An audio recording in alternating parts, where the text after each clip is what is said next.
Hello, Eugene. Good Sorry, my evening, all. camera is. Good evening. Hello. Hello, hello. Just a minute. Yeah. Okay. All right. My camera is not working, but anyway, we'll move ahead as we are past 7. So once again, thanks everyone for joining in, sending in your cases. Again, a complex set of cases for this session. The chat is open. Feel free to put in your comments and raise your hands if you want to add in any comments or suggestions. So without further ado, I'll hand it over to the Bangalore team at Rainbow for their first case. Yeah. Good evening, all. I'll be presenting the first case for today's session. We are presenting from Rainbow Hospital, Bangalore.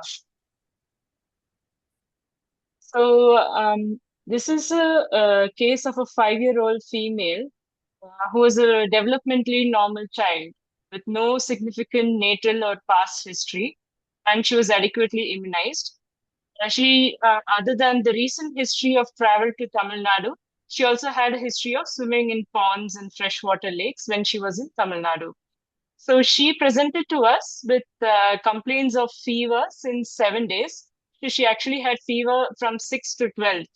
And on 13th, she realized that she was unable to walk properly, which is noted upon return from the school. On 14th, she had acute onset gait disturbances where she started dragging her right leg, and she also was noticed to be swaying while walking. Child also had diplopia, which was acute in onset and was non-progressive. Child had an episode of non-projectile vomiting, and she had no fever 48 hours prior to the admission. So child was admitted with us, and on examination, she was having GCS of 15 by 15. Cranial nerves examination showed that child had diplopic vision with left eye esotropia, and there was gaze-evoked nystagmus. Upon further examination, her tone and power were normal in all limbs. Reflexes were normal. She had an ataxic gait and she had a swing to the right. She also displayed signs of dysmetria. All these pointed towards focal cerebellar or a brainstem involvement without any corticospinal tract deficit. So we initially thought it was a case of acute cerebellar ataxia, and we thought it's either a stroke or an infection or an immune-related demyelination. We wanted to make sure, so we did further investigations. So we went ahead with an MRI brain and spine. I would ask Yeah, I'll take over from Dr. here. Nihal to Yeah, further explain the findings of this. thanks, Sovia. So we have two sets of MRI, I think, done a week, more or less a week apart. So this is the first MRI done on 15th of June, and these are the flare non-contrast sequences. And you can appreciate, we come to the bottom slide, especially since the localization was in the posterior fossa. We have these patchy multifocal abnormalities involving the brainstem, especially the dorsal medulla, and also the periependymal region of the fourth ventricle and cerebellar white matter. More focal and more prominent along the dorsal aspect of the medulla out there. Again, you can appreciate it also in the vermis out there and dorsal pons. Coming superiorly into the supratemporal brain, no such lesions stand out. The conic is slightly more hyperintense than normal, but other than that, I could not appreciate any focal abnormalities in the cerebral parenchyma.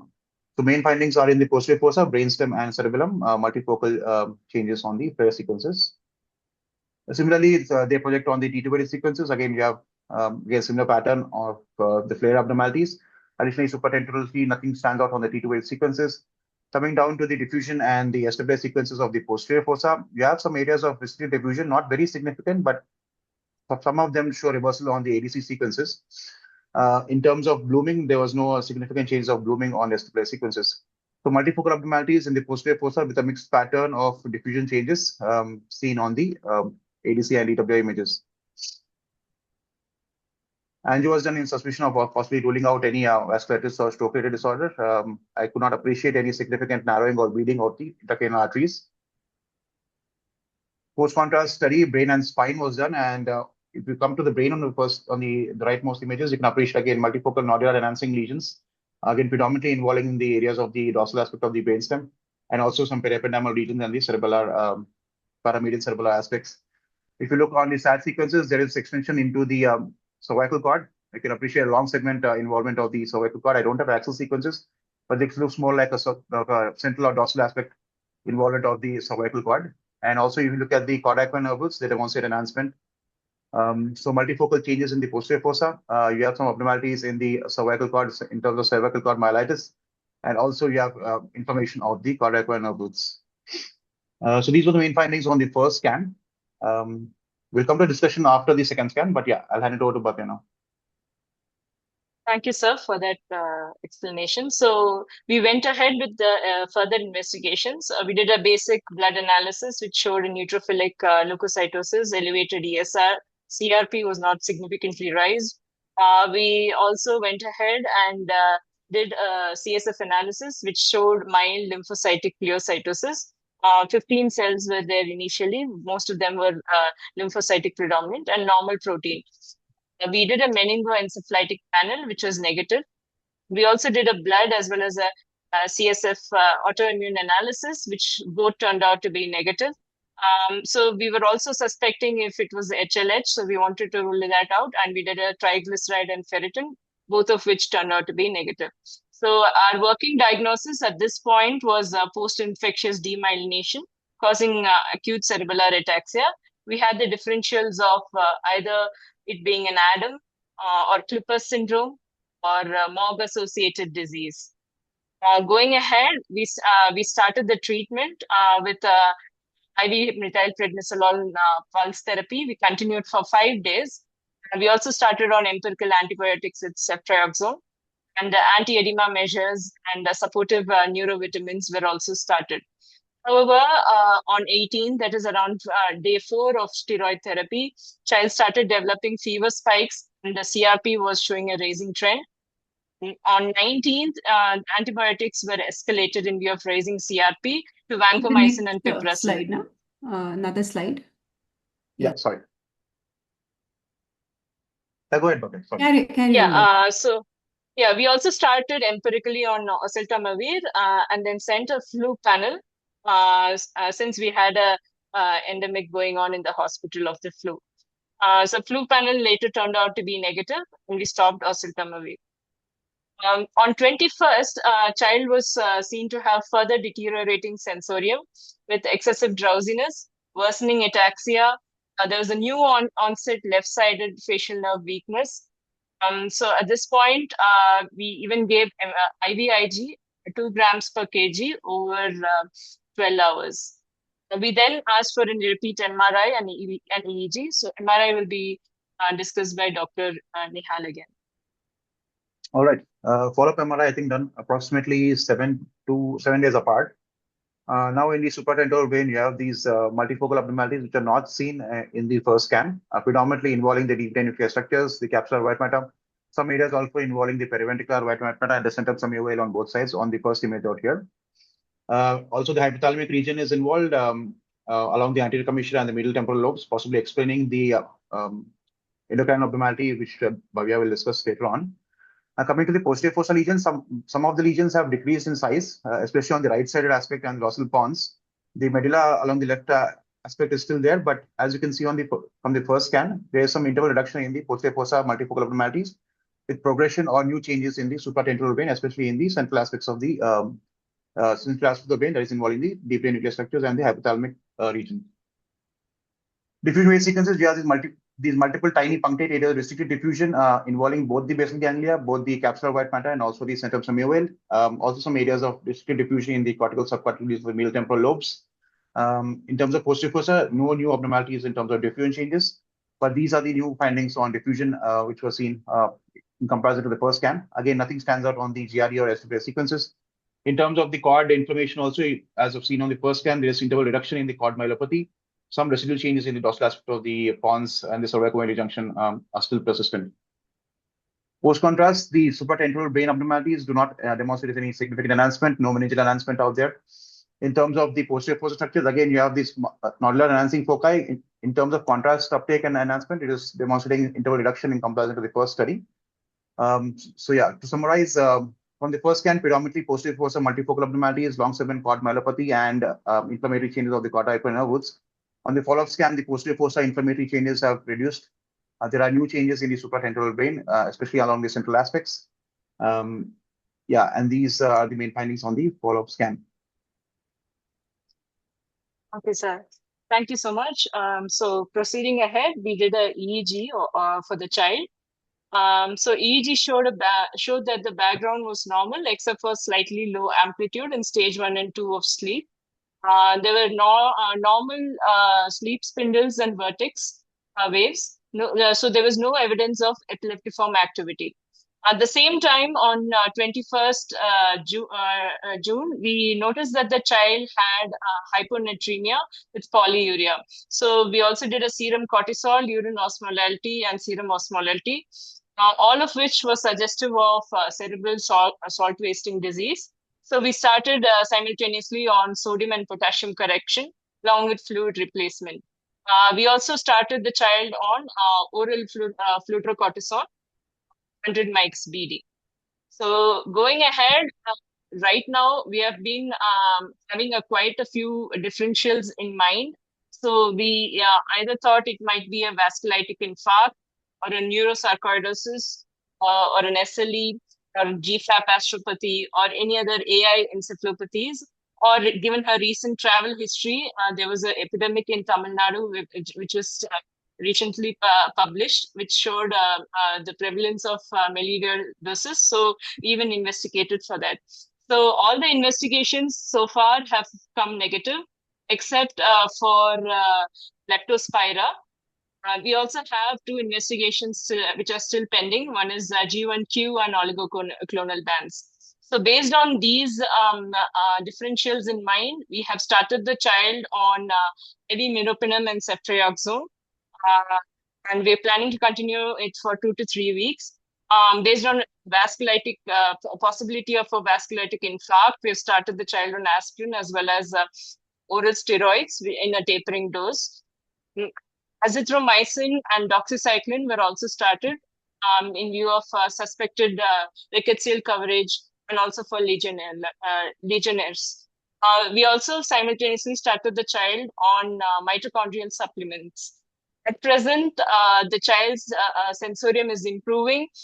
She is at a sensorium of E4, V2, and 6. Diplopia and esotropia are persisting. There are no other cranial nerve abnormalities. Her facial nerve palsy has resolved. She, however, has developed a hemiparetic picture with left-sided power of 3/5 and right side of 1/5 with a decreased tone on the right side. Her reflexes are currently having plantar flexors. There are no signs of raised ICP or meningeal signs. All her sensory and autonomic system are normal in function. So this is the point we have reached for the child. Yeah, I would like to take up further discussion on the differentials. Yeah, I think you have covered most of it in terms of inflammatory and the follow-up scan possibly demonstrating vasculitic changes. We don't have dedicated vessel wall imaging, but those small tiny infarcts are unlikely to be picked up on the standard vessel wall imaging pattern, but those look like in microinfarcts or tiny infarcts. I checked with the recent travel history of neuromelodiosis and also checked with one of my colleagues who looks at extensively with these cases. And he had shared a few of these cases, and he had mentioned that at least the clinical phenotype and the imaging pattern was similar to what he has seen in neuromelodiosis. And most of his cases, their cases also came out to be negative or on the PCRs. And what they said that the neuromelodiosis, the pseudomelody is not is walled off and not clearly seen or circulating in the CSF. So they were of the opinion that a negative PCR may not completely exclude melodiosis. Biopsy was gold standard, but given that the lesions are predominantly in the posterior fossa brainstem, whether to risk it or not was a question for the clinical team.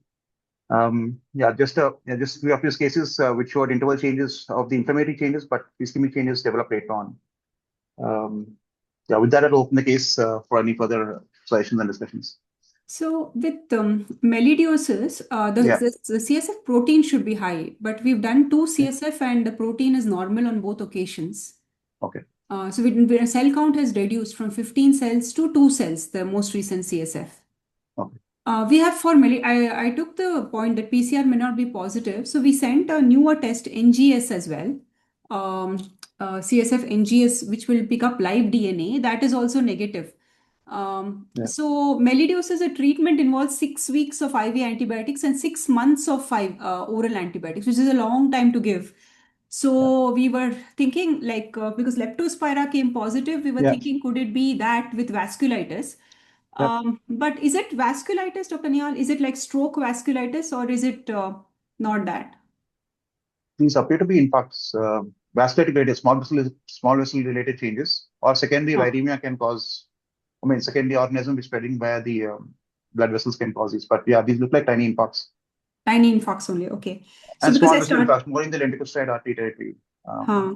So the worst, she became really bad on the Monday when we did the repeat MRI brain scan. But following that, after adjusting her antibiotics, giving Yeah. aspirin and all that, next day onwards she started improving, and so far she's improving only. She's not got worse again.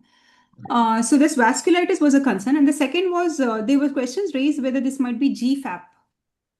Could it be Yeah, GFAP? but it has come out to be negative, no? We did only serum. We did Okay. not do CSF. Okay. But then, if it is really like feels like that, we will go ahead with CSF. Otherwise, we thought we will just leave it. Okay. I have not have experience of vasculitis related GFAP. Huh. In the first scan, maybe yeah, it is possible, but on the follow-up scan, these focal abnormalities can be seen in GFAP. Huh. The typical changes what we see is the perivascular enhancement that is not seen. Okay, But so that vasculitis is unlikely to be GFAP then. I'm not sure. I mean, I've not seen a case of vasculitis related GFAP changes. Oh, okay. Then we'll not do that. Mm. Anyone else has Any, any other yeah. ideas? Because it's really puzzling for us. I mean, she was improving initially, and then after the fever spikes, she got a lot worse. So Dr. David asked for CSF repeated after new deficits. yes, CSF was repeated. So initially it was 15 cells, and then that came down to 2 cells, and the protein remained the same. I think 21 on 20 or something. So CSF protein was not very high. No, it was 61. CSF sugar was 61, and the second also was okay. It was not there. No, low glucose was not there. Um, Abscesses, No, acanthamoeba. no, no. Yeah, that was I was just mentioning on the chat. Nipah exposure. Is it like typical for Nipah, Dr. Nihal? Not seen a case of Nipah here in, but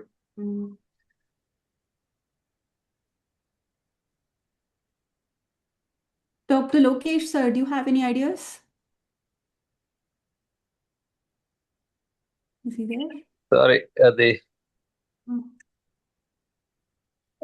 sorry, I was actually in and out of the this one. Currently, NMMOG are all negative. Yeah, NMMOG is negative. Okay.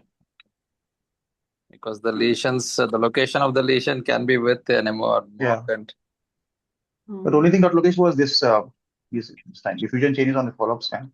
That was slightly diffusion Were changes. these maybe immune-mediated vasculitic changes following an infection or inflammation? That is what we were thinking, whether it is vasculitic change following an infection, which is why initially we gave her 5 antibiotics, which was a lot, but then we've now cut it back to these 2, ceftriaxone and doxycycline, which we're planning to give for 14 days. I think infection or inflammation only because the patchy nature and the restricted diffusion. There is a contrast enhancement. The contrast is there on the positive yeah. That on the first scan it was more. On the second scan it has come down a bit. So Mycoplasma IgM we tested. It is negative. I think someone has asked mycoplasma related vasculitic infarcts. Mycoplasma IgM is negative. Yeah, I agree with Dr. Hina. They present more granulomatous, and the clinical presentation is very, more severe than what we see regarding the amoebic pattern. So acanthamoeba is more granulomatous encephalitis, so it's not that. And they're very, very fulminant. Very fulminant. Yeah. Dr. David mentions the infection is more common than inflammation. Moderated very early. Clear CSF improvement is there. Yeah, but still she progressed, yeah, which is very depressing actually to see it progress. Normal pregnancy without GAE. Will a vessel wall imaging help now, Dr. Nihaal? No, now it's not. I mean, the child is already on immunomodulators, and these are all small vessel related changes. They're not. Yeah. The major arteries may not be affected. For neuromyelitis, we had started meropenem, but once we got the PCR negative, CSF protein wasn't high, and that other new test, the NGS was also negative, we decided, and the fever spikes have completely gone, we decided not to treat for neuromyelitis. Fever, now there's no fever for the last 3 or 4 days. So you agree that we've covered all the aspects? Yeah, I agree with mitochondrial. I don't think so. I mean, this is just as a. Which one? You don't think so? The mitochondrial supplements. I mean, it is just as a routine. No, that is just for stroke. Okay, like when you have stroke, got it is just help the cells recover. It's not like Got complete. it. Yeah. Dr. Anas, yes, contiguous nature of the brainstem to spine. Does this give any clue? It gives a picture of normal encephalitis. That's it. Radiologically. That also we tested anti-GQ1B IgM. That is negative. Yeah, but parenchymal involvement is not as severe. The GQIB one, which cardiac nerve root, they usually have only cranial nerve involvement. Yeah, that's what. Our radiologist also said, that it's not very typical for Bickerstaff encephalitis. To summarize, I think we have covered most of it. I think the evidence mostly will be microbiologically or biopsy, but I don't think if the child is improving on follow-up, the biopsy may not be required as is interval improvement. There is improvement. Yeah, so maybe we can get another scan done and see if the child is improving. Then I think we don't need to. How many days would you recommend? What is the duration of course? 14. The duration of the course, 14 days. Will finish next week. Okay. So we've done maybe 2 in a scans. month's time we can do it. In a 1 month time, yeah. I was thinking the steroid also. How long to give? Was my question. I thought if it's infection, then I would give it for a month. If it is because we've not got anything positive, rather than give for 3 months. Maybe in a month's time we can do the scan and then decide on the steroids. Maybe. I don't know. Yeah, I think that should be fine. 4 weeks from the last time. I think June 22nd was the last time. Yes, correct. Yeah. So around July 3rd week to 4th week, we can do it. If improving, then it's good. But if the new changes, then we'll have to think. Then we can go for it. Yeah. And I'll reduce the steroids to a bare minimum dose and keep it until we do the next scan then see. Yeah. Okay. Thank you so much. All right. Thank you very much. Covered everything in the chat. Thank you so much. Thanks, I think Bhavya has presented very well. So she covered almost everything. Thanks.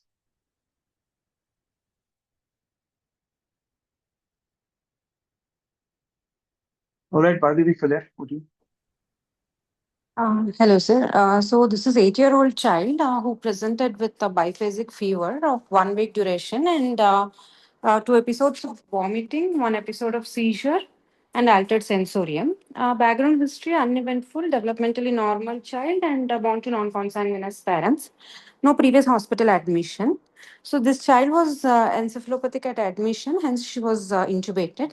Initial investigations revealed coagulopathy, hyperammonemia. Ammonia was 350 at admission.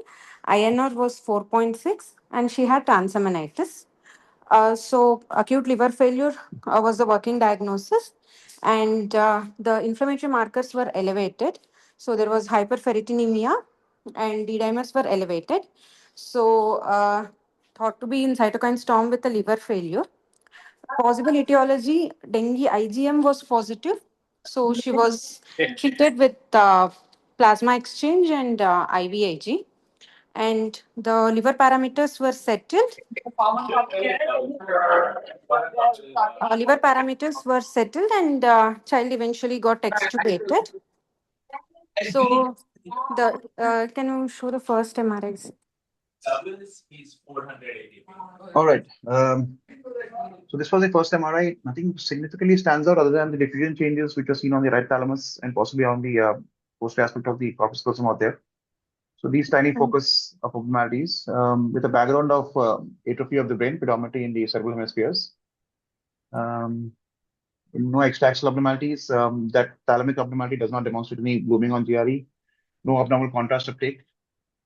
Yeah, so the main finding was these two focal spots are there. Yeah. The possibility of metabolic etiology was also considered, and TMS was sent. Except for slightly elevated methionine, there was nothing else which was suggestive. So the working diagnosis was probable dengue and liver failure. However, even after 3 days of extubation, there was not much improvement in the sensorium.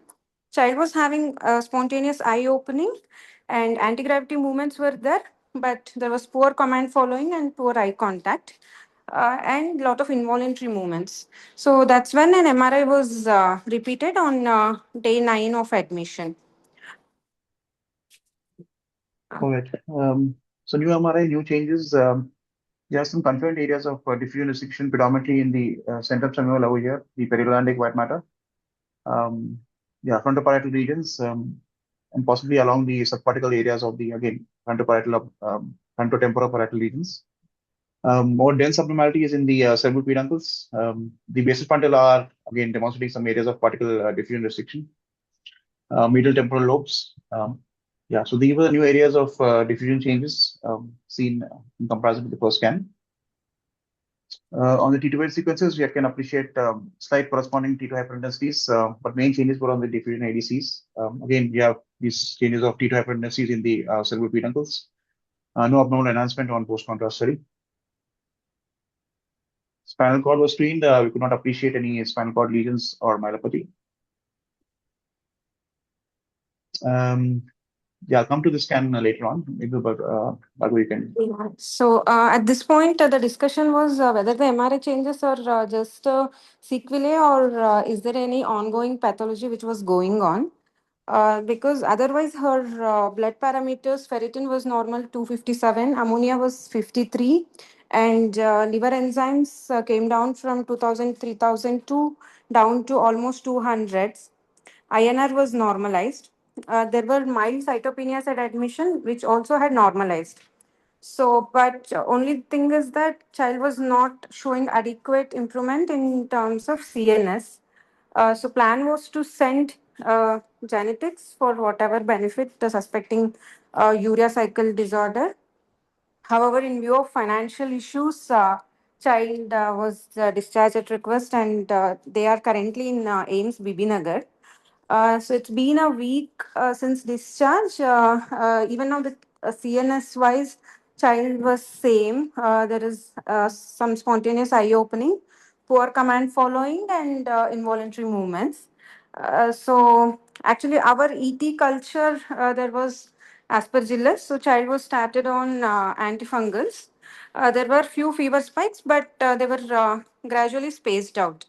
So, because of persisting encephalopathy, they have repeated another MRI yesterday. So, yeah, this is the third MRI. Yeah, third MRI, only new finding here is a tiny area of distributed diffusion along the posterior aspect of the occipital horn or in the cortical subcortical regions of the left occipital lobe. And the midbrain abnormalities still remain. On the T2 sequences, we have some perilesional edema out there and a peripherally enhancing lesion. Does not demonstrate any blooming on the SPINacademics sequences, and nothing stands out on the spectroscopy. Additionally, this new tiny enhancing lesion is demonstrated here with no additional abnormalities in the rest of the brain. Yes. So, was there any specific question? I think. Is that what could it be, sir? We should take it as a fungal, or what it could be? It's very difficult to characterize such a small lesion. Would have been. You can take it as an abscess, possibly micro abscess. But no hemorrhage. Some degree of hemorrhage might have been pointing towards a fungal. But any abscess is possible, I would say. Okay. And the previous changes, the white matter changes and the basal ganglia changes. Basal ganglia wasn't there much, but the white matter changes were, these were there. Which we thought was possibly related to, I think, a toxic or metabolic derangement related disorder. But only the central pattern was slightly concerning. This was not typically seen. So whether these are all changes related to the an acquired condition related to febrile encephalopathy, or are we dealing with any other possibilities? Case for discussion is open.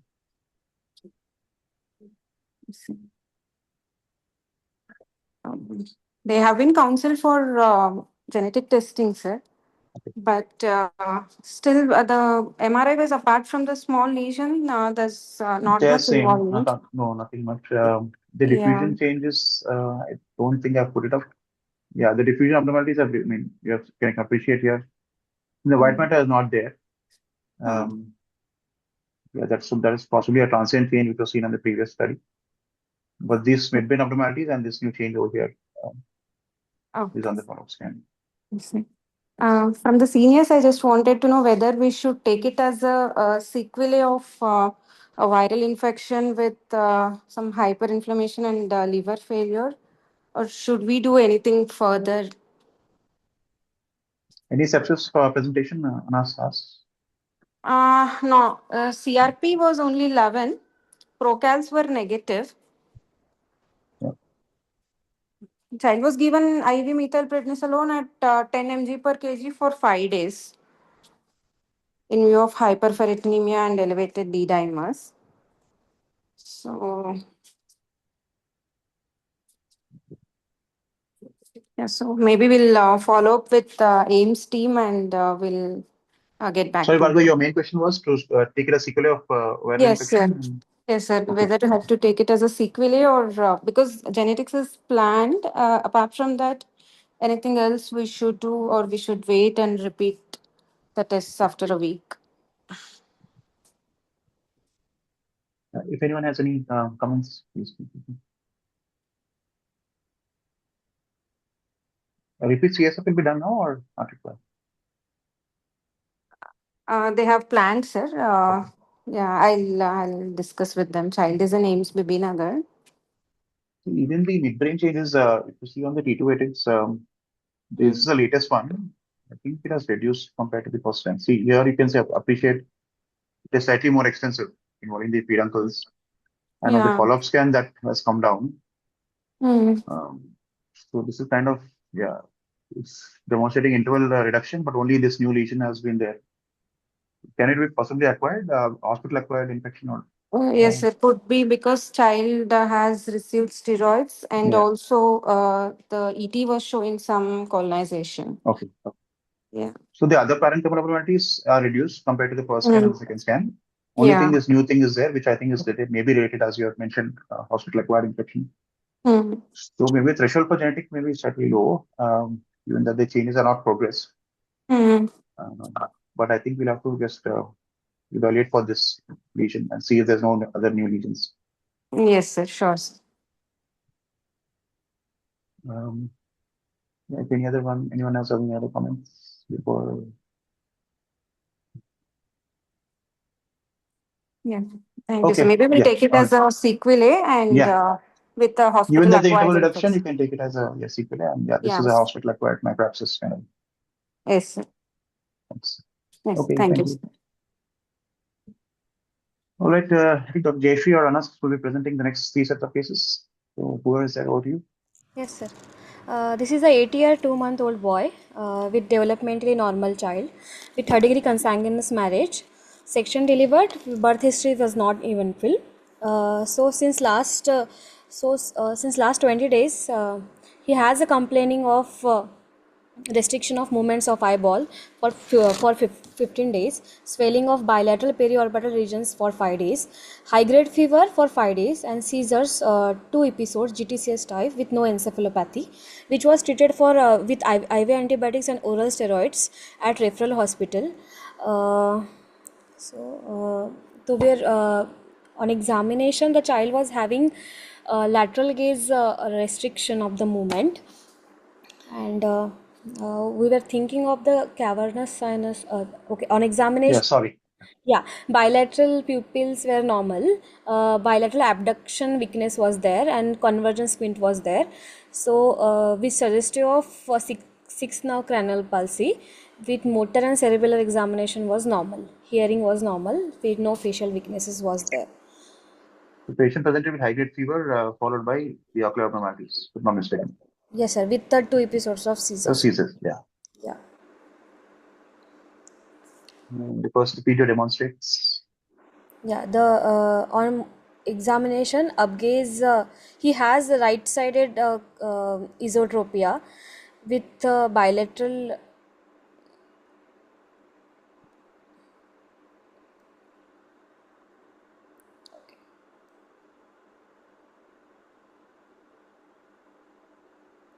He can do up and down movement, but when asked to move laterally, there is a restriction of movement of lateral gaze.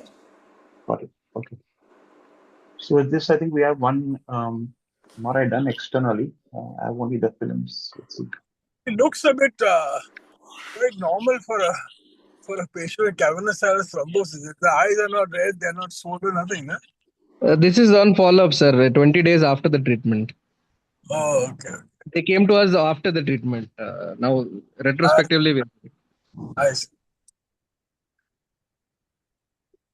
Okay. Yeah, so this was So on outside investigations where CSF analysis was done with suggestive of glucose 22, which was slightly lower, protein 100, which is slightly higher, with culture was negative. MRI brain was done outside on 30th of May 2026. all right. I have selected images of the MRI. We'll go to the parenchyma first, then to the cavernous sinus and paranasal sinuses. And you can appreciate multiple tiny areas of restricted diffusion in the cerebral white matter on both sides, dominantly in the centrum semi-oval. Some areas of involvement in the frontal cortical region out here, the left side. If we look closely down up to the areas of the skull base, you can appreciate there's paranasal sinusitis with restricted diffusion. The cavernous sinus, the walls of the cavernous sinus are thickened with restricted diffusion out there. And there's also some meningeal abnormality in the middle cranial fossa, both sides, more on the right side. These two images should depict the abnormality of the subdural or meningeal spaces with the cavernous sinus abnormality on both sides, and these additional likely small vessel vasculitic related changes or impacts in the brain on both sides. Other than these, I'm not sure if anything stands out on these images. We'll come to the T2s and the contrast images. You can appreciate extensive paranasal sinus thickening. You have preseptal orbital or periorbital edematous changes out there on both sides, more on the right side here. Coming to the cavernous sinus, you can appreciate thickened cavernous sinus walls on both sides, reduced caliber of the character arteries, especially on the right side. And on post-contrast, you have some areas of peripheral enhancement of the walls of the cavernous sinus and also some adjacent enhancement of the meninges of the middle cranial fossa. Paranasal sinus also demonstrates enhancement out there. And also the periorbital region demonstrates subcutaneous enhancement. So yeah, these are the main findings: localization to cavernous sinus as clinically detected, and also involvement of the paranasal sinuses and adjacent dura. And also the parenchymal ischemic changes which are seen on the previous slide. I think these are contrast flare sequences. You can again appreciate the additional involvement of the meninges, especially on the right middle cranial fossa, also involving the right frontal convex tree out there. So the additional changes of the meningeal involvement, also the tentorium cerebelli out here are thickened. So overall, it appears to be inflammatory or infective related changes is what I would say involving the cavernous sinus along with the additional meningeal involvement.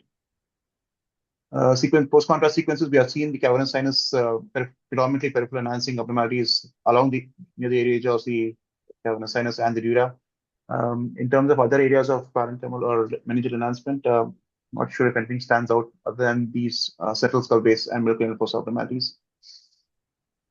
If you look at cavernous sinus pathologies, the list of differentials are wide, but I think given the imaging findings, we probably are concentrating on the inflammatory, that is infective or non-infective related changes, given the additional dural involvement, meningeal involvement, and the parenchymal involvement. With that, I'll open the case. Any specific questions, Jayashree or Anas? I think one was we were suspecting it's probably a bacterial infection, which source being the sinuses. But CSF was done after treatment or before treatment? This was during the treatment. I mean, when the treatment was ongoing. Sugars were low, proteins were slightly high, but cultures did not grow anything. Now, when the child was brought to us, he was, already on IV antibiotics. He's improved clinically. So probably bacterial is what we're thinking. So it almost looked like a subdural empyema kind of thing on contrast. If you see over here, there's peripheral enhancement over there. So usually bacterial should cause these things. Mm-hmm. But yeah, only thing was culture sensitive and negative. I wanted to know was it done after antibiotics were given, or does it change? Yeah, exact timelines we are not sure because it Okay. was done outside. But I think it was in the early phase of the treatment itself. Okay. And these small vessel vasculitis changes These are, I are think, yeah, post-treatment. ICA related or No, these are two like watershed areas, almost like very tiny areas.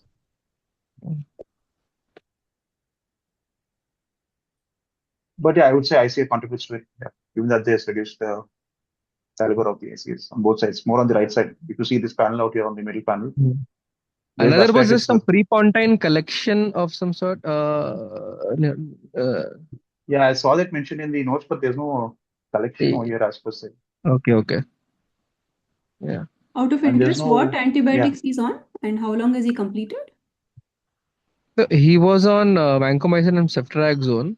I think almost 3 weeks they had given it over there, and then they have sent him. They just came to us on OPD basis for because of the residual bilateral abductor pulse.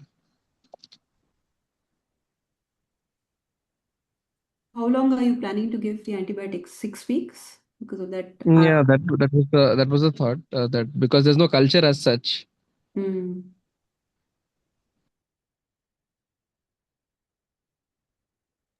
These are the is like Cushingoid is because of the steroids which we have stopped.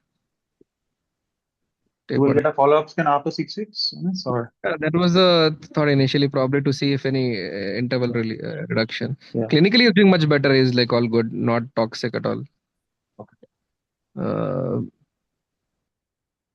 Maybe we can do an angiopino and a contrast in-house. Okay, on follow. This is almost like an empyema. I will treat him for 5 or 6 weeks. Sorry, sir? 6 weeks, yeah. But the Voltao suggestion is to treat for 5 to 6 weeks. Yeah. Thank you. That is in line with what we were thinking.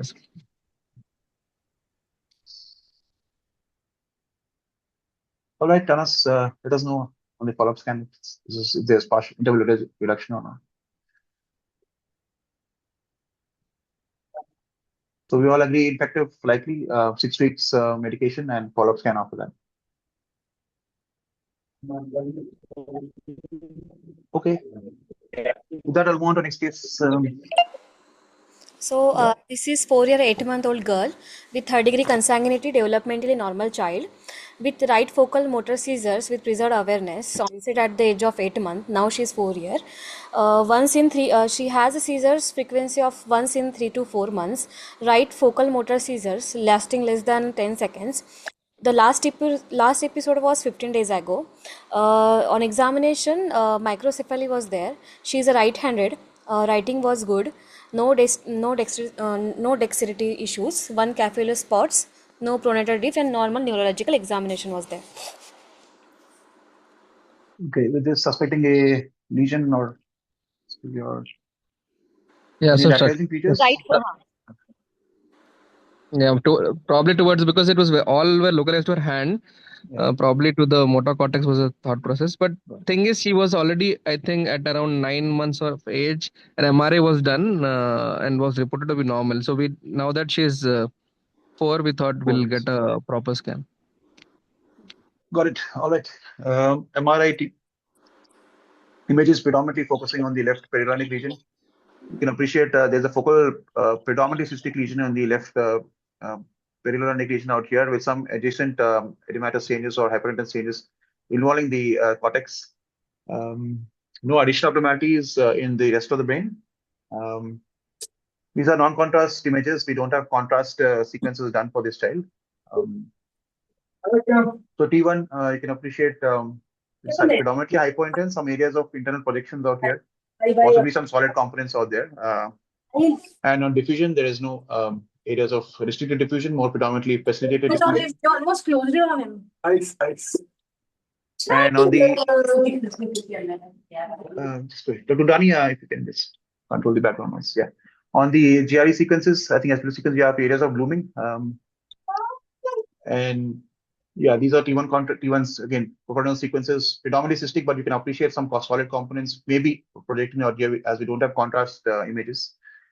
And on FLAIR, you can appreciate the suppression of the cyst, especially along the posterior aspect.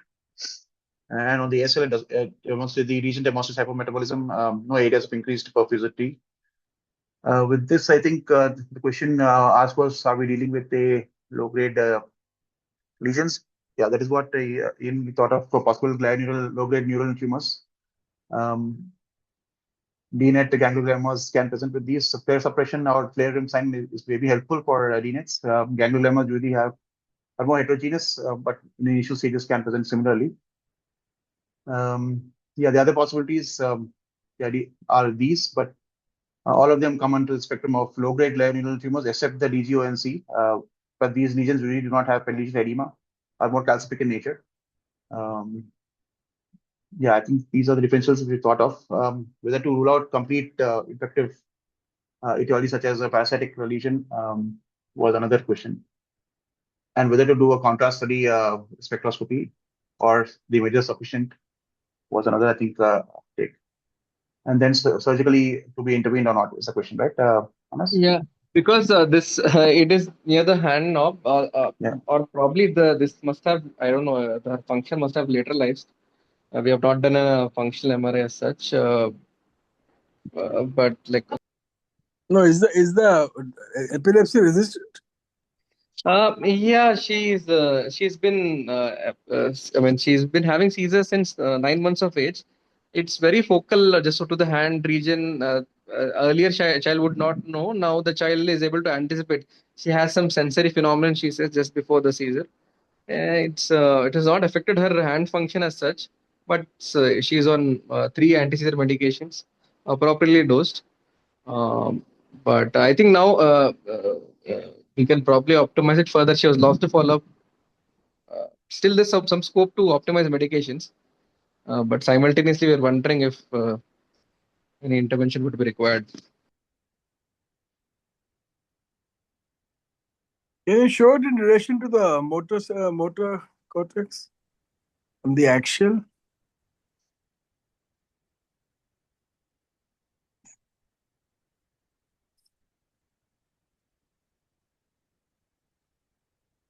Yeah, these are the images I have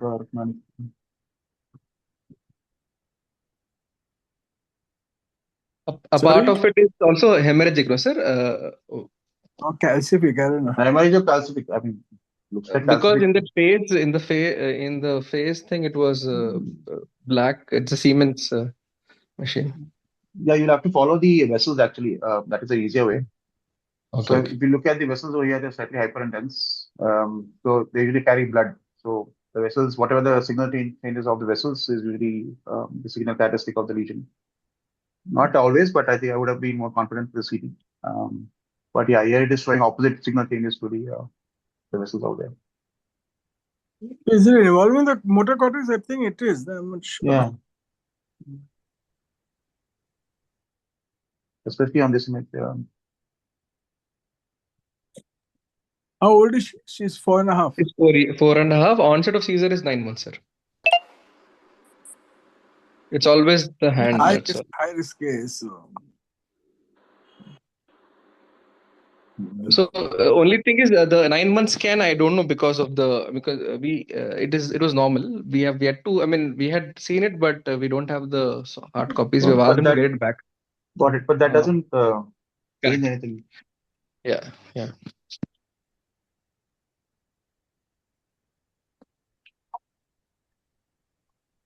So we all agree it's likely a low-grade lesion.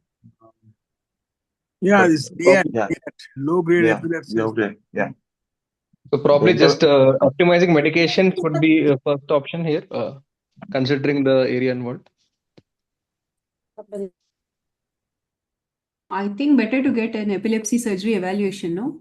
Because if it is DNET, then the networks will spread, and 2-3 years down the line, you might have refractory epilepsy. Yeah. This is an epilepsy protocol MRI anyway, but we have not started the epilepsy workup. We thought we'll just have a review to see what we're looking at. Very extra mild deficit, maybe a deficit. I mean,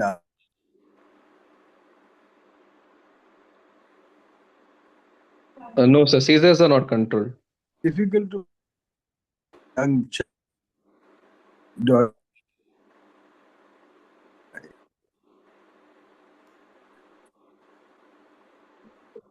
Sorry, sir. Your voice is breaking. Fine motor tested, Anas? Yeah, tested with no pronator left and even finger tapping she's able to do. She writes with the right hand and left hand is fine as well. Restricted fMRI? No, sir. fMRI. Oh, this scan was done only a couple of days ago. We thought after scan will. Resting state fMRI. It's. I mean, I think Nihaal, can you? Because we are using it all the time to know exactly whether. I mean, it's not as. It may not be as accurate as task based, but it does give an idea. Yeah, resting state fMRI can be done. The DTI also should be done to see it's Yeah, pre-surgical evaluation if the surgeon is considering DTI to be done.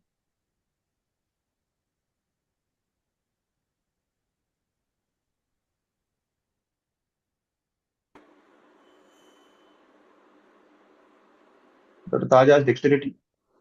Anas? Yeah, no dexterity issues. Okay. All right, so we agree that it's a low-grade lesion, long-standing epilepsy-related lesion. But intervention-wise, given the sensitive area, fMRI possible and DTI. Yes, thank you. fMRI, I think, will be more helpful.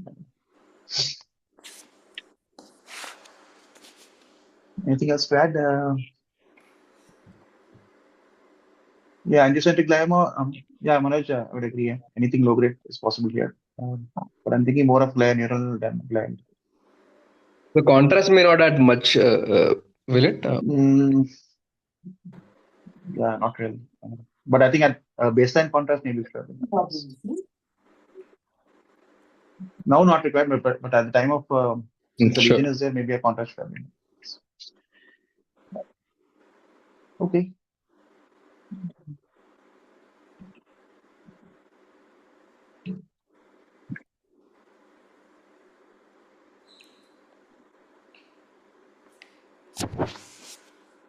Yeah, to our next case. Sorry. This is a 9-month-old girl with normal development till 8 months of age, which was asymptomatic also. She had seizures frequency, fever triggered with uprolling of eyeball, tonic-clonic type of seizures with cyanosis, latter status epilepticus for more than 30 minutes, admitted and managed in the referral center. She had persistent brief events of seizures during the entire hospital stay of 32 days in 2 different hospitals and discharged on 27th of May. Now the current frequencies are brief seizures with multifocal clonic seizures and epileptic spasms in clusters, 3 to 4 episodes more after waking up from the sleep. So regression of the milestones since then, there is no neck control, does not grasp the objects, smile only in response to voice and does not fix and follow the objects, turns to head in response to head, NG in situ, there is difficulty in, she cannot suck and swallow, also no cooing and does not fix and follow the object and turns head in response to sound and drooling of saliva is also present. On examination, her head circumference was 43 centimeter and does not pull to seat was head lag present, seat with rounded back and spastic diplegia was present. She was section delivered 2.1 kg, no perinatal issues, no NICU stay. Younger of 2 siblings. Mother has prior 3 abortions with 1 ectopic at 2 months of pregnancy with absent fetal heart rate at 2 months, and third is spontaneous abortion at 2 months. No significant family history is present. EEG on April suggested of flowing of background with burst of generalized discharges followed by decremental response with diffuse cerebral dysfunction. CSF done outside on 25th of April with suggestive of slightly raised protein 62.7 with glucose 63.5. Cells were 2 and gram stain was negative. Genetics we suggest of ALDS7A1 mutation, but heterotypic and likely pathogenic mutation. Okay, I have MRI images after this. Yeah.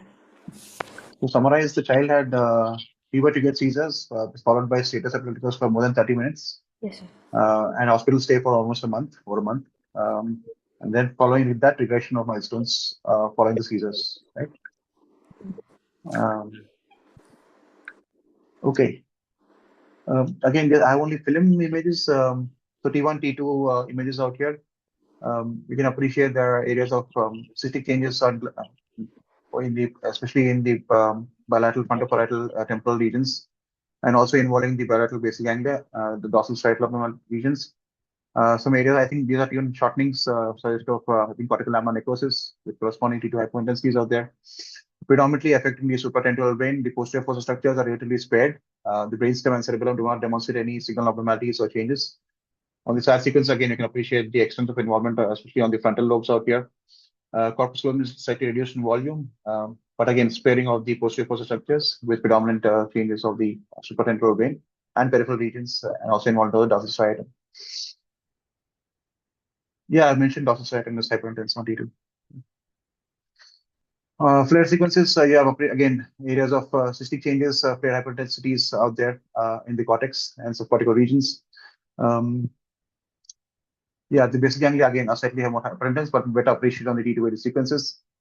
In terms of angio, I have limited images, but I do not expect the angio to demonstrate any significant findings given that the bilateral, almost symmetrical extent of areas of involvement here. Post contrast, these changes are predominantly demonstrating cortical or gyral enhancement. Again, bilateral areas partially confluent and multifocal abnormalities. Predominant cortical gyral enhancement demonstrated here. And differentials, when you see this type of pattern of enhancement, so these are list of differentials to be considered only on the contrast weight sequences. So ischemia, hyperperfusion, cortical lamina necrosis, among the other differentials which can cause these changes. So the main question I think here by the team was, are these related to hypoxic ischemic injury or hypotensive injury? One, and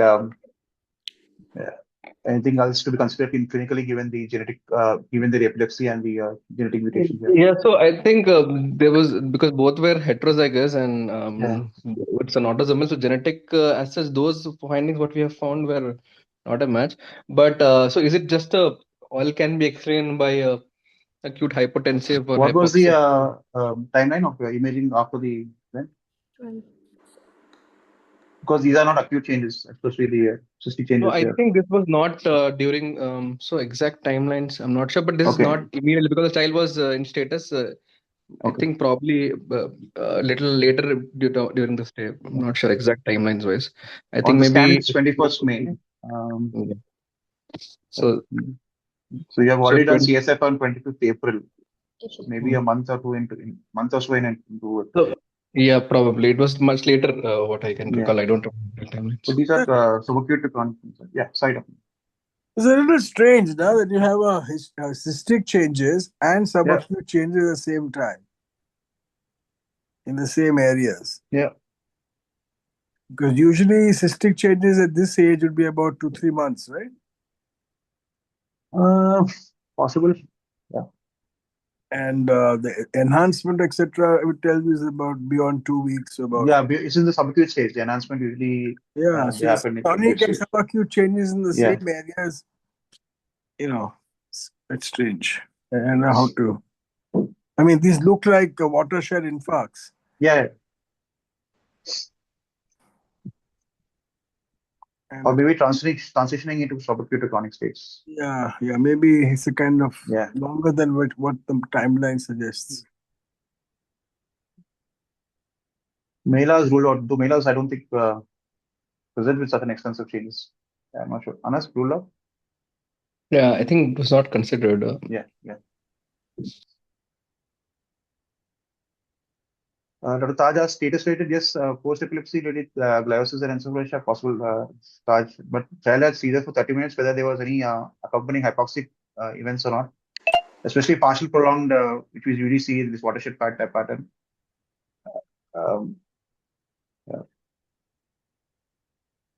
Anas, okay, not done. alpha male. Yeah, no, not done. For I think pyridoxal phosphate. No, not done. He's on pyridoxine, but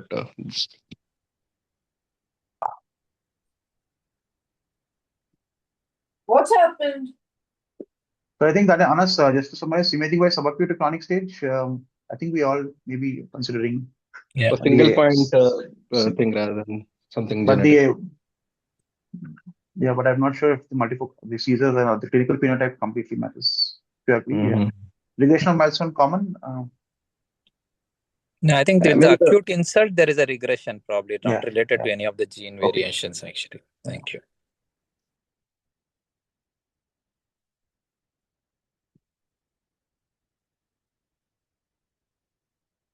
Okay. I think on diffusion, I don't have diffusion weighted images. Yeah.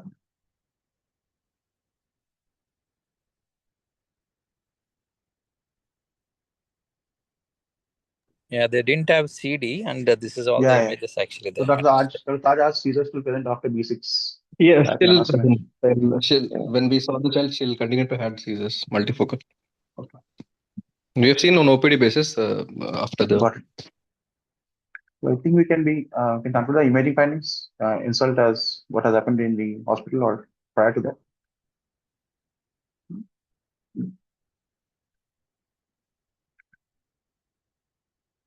And this contrast enhancement is probably reperfusion related. Yeah, it usually happens in subacute stage, 2 to 3 weeks timeline. But we usually don't give contrast for these. I mean, once the child has gone into cystic, unless there's some diffusion changes which are still persistent. Usually, if you see such cystic pattern or gliotic changes or laminar necrosis, we usually do not provide as a contrast. But commonly seen it within 2 to 3 or 2 to 4 weeks. Can take it as. All right. With that, I think move on to next case from Hyderabad, Nagpur. Shika or Apurva, I don't know. Yes, sir. We had an 8-year-old boy, premorbidly well, developmentally normal, who presented to us with complaints of fever for 5-6 days, followed by altered sensorium for 5 days, and simultaneously he had progressive quadriparesis. So on the first day, a child had a trivial fall, and parents complained that he had some low-grade fever along with non-specific abdominal pain and limb pains. The next day, when he woke up, he had difficulty in getting up from the bed, difficulty in he had reduced weight bearing. He could not walk on his own. Parents also complained of some irrelevant talks, but he was indicating his bowel, bladder, and hunger needs. In over the next 24 hours, by the night, the child started a child had sleeplessness. He had progressive encephalopathy and reduced in the form of reduced spontaneous speech and spontaneous limb movements, and he was not following commands. There some mild eye opening to pain was there, which eventually that response also was not noted. He had along with that he had excessive oral secretions. Mother complained of difficulty in swallowing water. He had incomplete eye closure during sleep when asked.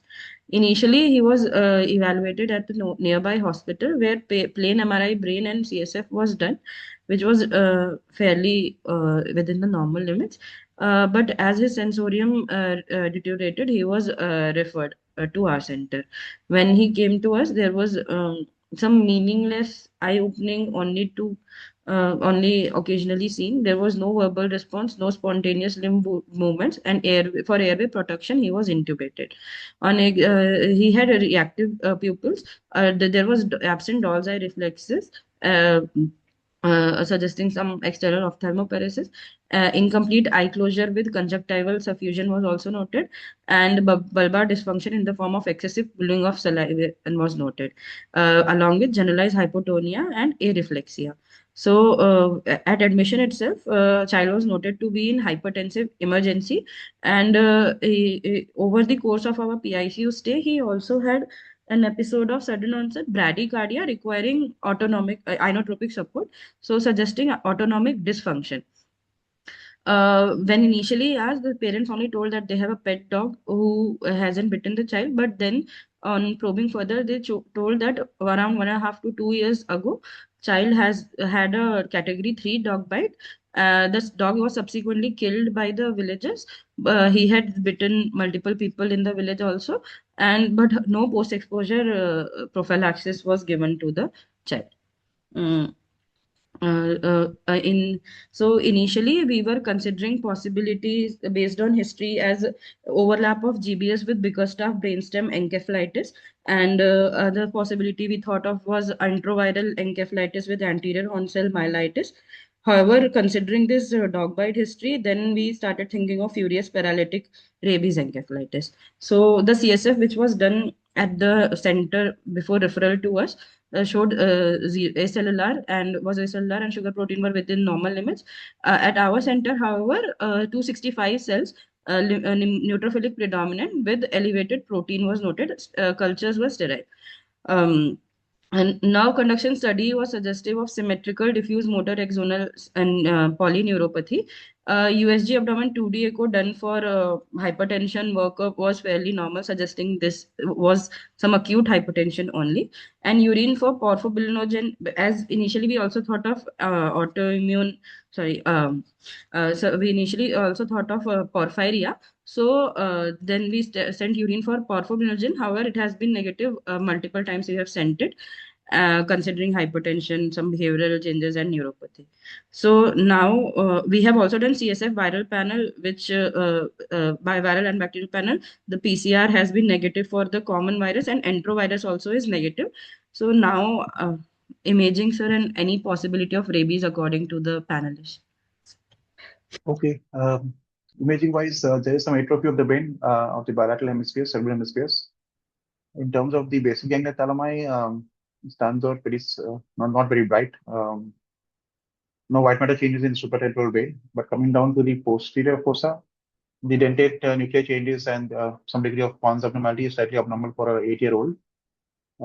So these changes are definitely there, and they do not demonstrate any corresponding changes or diffusion restriction. And of the spinal cord, there is no hemorrhage changes on the DRE sequences in the posterior fossa abnormalities.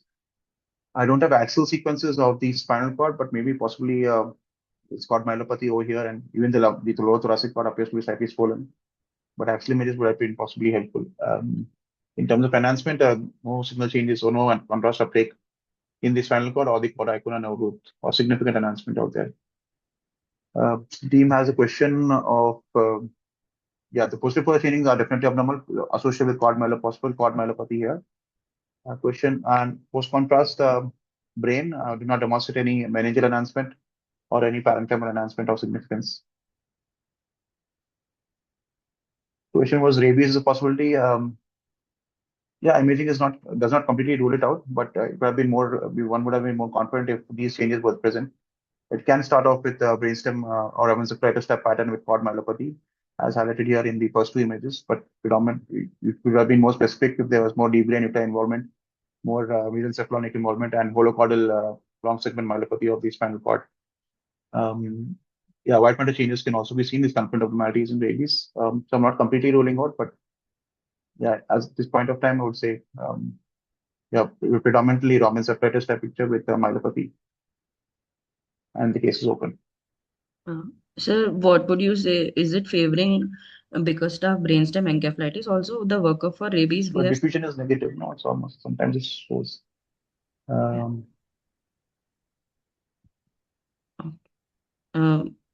MRI be completely normal in Bickerstaff? No, this is not normal. This is abnormal. So the dentate nucleus is abnormal, Pons is abnormal, cord I think also is abnormal, though we don't have axils. Bickerstaff is less likely. Enhancement is not there at all. Your CSF shows a lot of cells, right? Yes, sure. Yes. I'm not sure Bickerstaff shows a lot of cells. Yeah. So this is an infection most likely. I mean, I agree with the rabies diagnosis. You should send the CS. You can do a nuchal biopsy. You can. Yes, sir. So we have done the workup. We have sent it to NIV Pune. Report is expected in 3-4 days.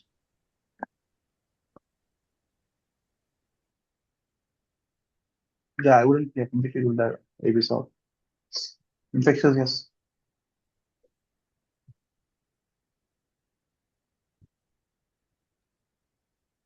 anti-GQIB sent? Sorry, sir. Dr. Taj asked if anti-GQIB 1B has been sent. No, we could not send it yet due to financial constraints. But now that it is less likely or not likely, so we might not send it.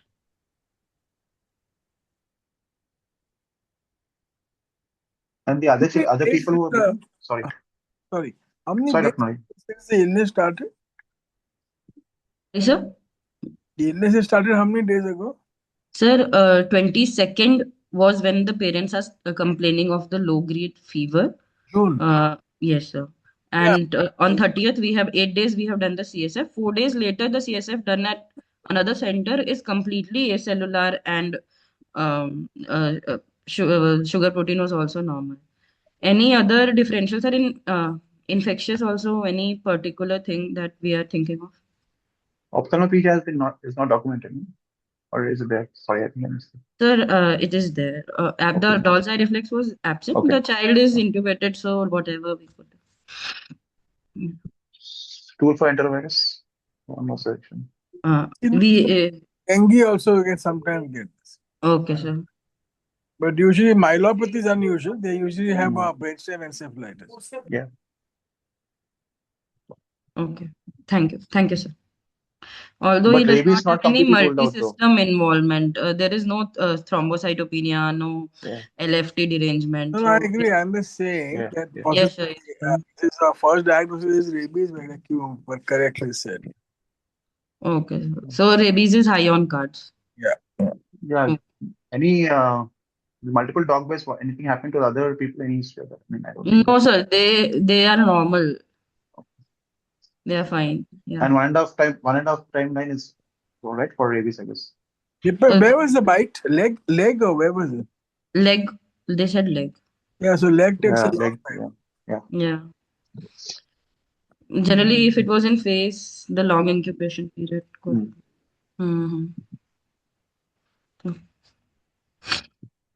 What is the treatment you've been given? So we started empirical antibiotics. Meanwhile, we have also given IVIG thing because initially we thought of bigger staff brainstem, but then by the time we got our CSF, we were puzzled as well. On literature review, I don't know, but they are shown that lymphocytosis can be seen, CSF pleocytosis, lymphocytic predominant or something. Achha. Not sure, sir. Yeah.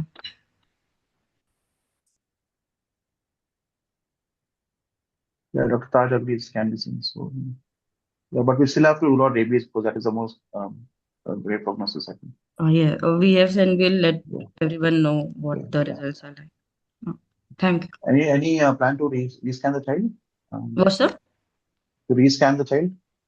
The child is actually quite sick. Okay. As of now, we'll see. Would you want us to do anything specific, sir? No, just to see if if there's any progression in lesions or not. Yeah. Okay. Thank you, sir. One more.